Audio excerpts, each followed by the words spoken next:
there are only 3 countries in Asia that has retained mandatory death sentence. You might want to think that China is one of the countries. The answer is no.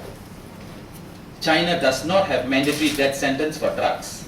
The 3 countries are Singapore, Malaysia, and Thailand in Asia. And the rest of the countries are all Kuwait and some of the countries which have been having problems with United Nations. Now, let me go to the issue straight on Yong Vui Kong. He was caught for drug trafficking in Singapore when he was 19. And I have actually circulated earlier to Mr. Surendran and others his earlier clemency petition that was filed to the President after the Court of Appeal had dismissed his appeal in 2000, which was last year. Just before, what happened was Yong Vui Kong's case was over in the High Court.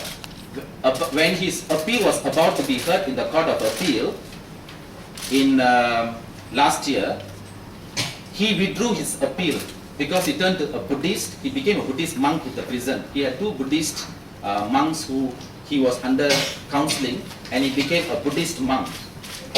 And during which time he decided it's against his religious beliefs that he should appeal, because he says that he connected the appeal to his religious beliefs, and he says that, look, you know, if I had made a mistake, let me just go.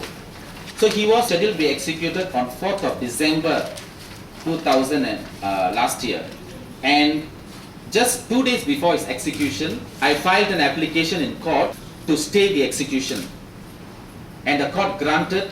This was the first time that an execution in Singapore was stopped, and because it was unprecedented, I had a lot of objections from the state.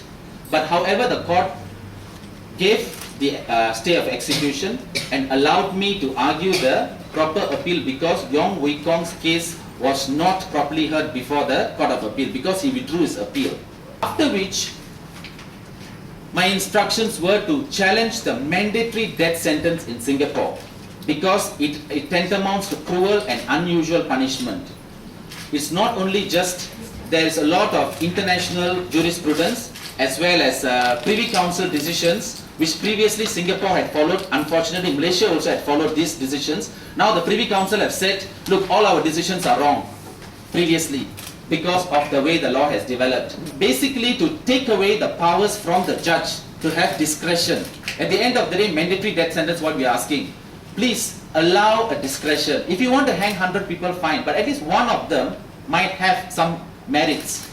The judge should be having that discretion to decide, not the state, like in other countries. That's basically the challenge. Recently, on 14th May, Singapore Court of Appeal, after hearing our arguments, dismissed my argument on the constitutionality of the mandatory death sentence. In fact, we are exploring with the Queen's Council and with the backup of the research to explore similar challenge in Malaysia as well, because it's also plaguing you know, the system here on that issue.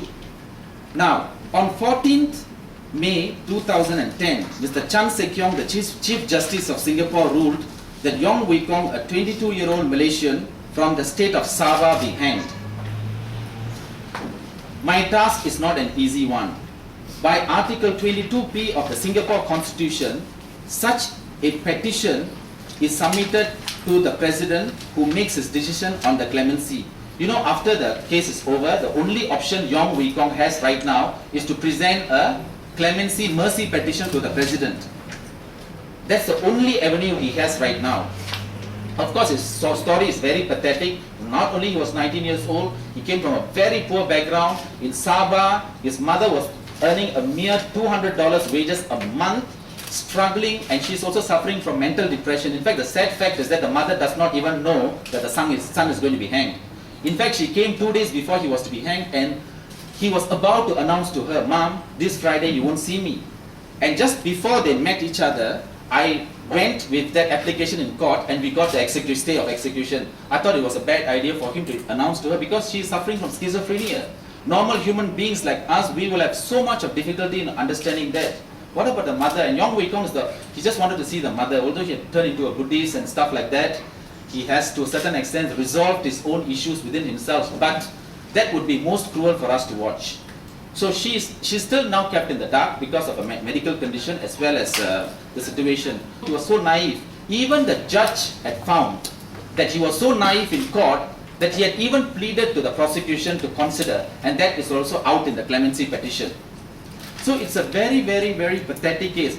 But look, the court has ruled, that's the power, the state is following the laws, so that's a prerogative.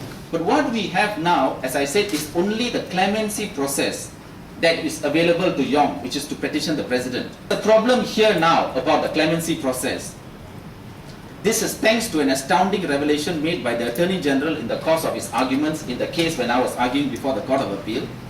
He said in court that although in theory it is the president who exercises the prerogative of mercy, it is the cabinet who makes the decision. What is so startling about this disclosure is that Article 22p of the Singapore Constitution clearly states that such sentence has been confirmed by the appellate court. The president shall cause the reports which are made to him by the judge who tried the case, and with instructions from the Attorney General, also opinion to the cabinet, so that the cabinet may advise the president on the exercise of the power conferred on him by the Constitution. Just a few days, and this is the heart of my the complaint and my presence here.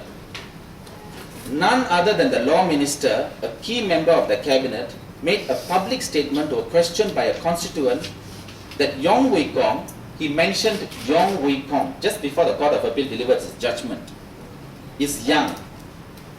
But if we say we let you go, what's the signal we are sending?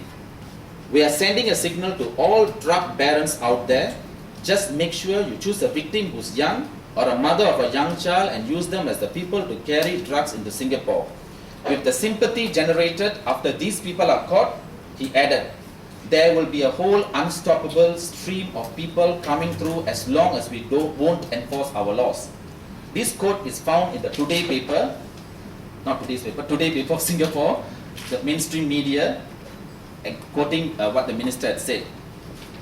The reason I've come to Malaysia is to ask for your help in making clear to the Singapore government that you will not tolerate, that the Malaysians will not tolerate the execution of a young Malaysian boy in this case because he has been denied an opportunity to persuade the president to grant the clemency. He cannot even look for a real decision by the president, but only by cabinet. But cabinet has already spoken and said no. This offense, what I would like this young man's country to do is to exercise its sovereign powers on behalf of its own national who is being denied elemental fairness. As a sovereign state, Malaysia has to invoke the jurisdiction of the International Court of Justice for a determination whether the conduct of Singapore constitutes a violation of local and international law and seek a judgment thereupon. This is the least that Malaysia can do for one of its national who is about to be treated unlawfully with impunity at the hands of the Singapore state.